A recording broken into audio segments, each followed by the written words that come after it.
Hey there, theatre enthusiasts! Ever wondered why early Christians had a bone to pick with the theatre?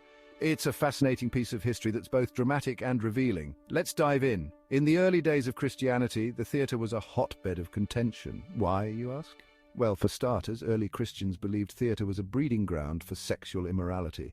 Picture this. Actors performing in scanty outfits, provocative dances, and scenes that were, let's say, far from modest. It was a stark contrast to the Christian ideals of purity and chastity, but that's not all. The theatre was also seen as a promoter of pagan deities. Back then, many plays were steeped in mythology and featured gods and goddesses from ancient religions.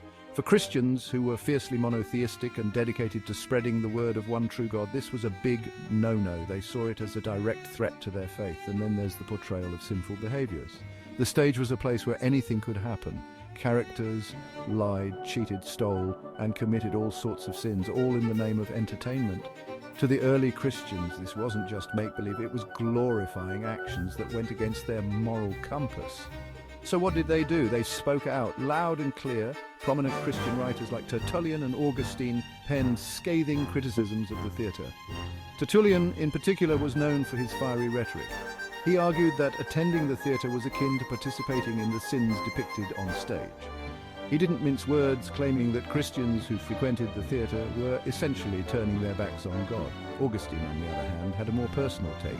Before converting to Christianity, he was a fan of the theatre, but after his conversion, he saw the error of his ways.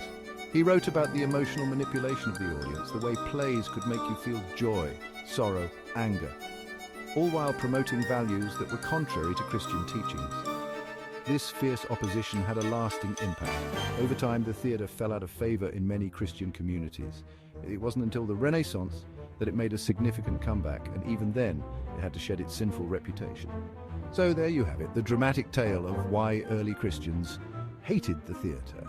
It's a reminder of how deeply our values and beliefs can shape our views on art and culture.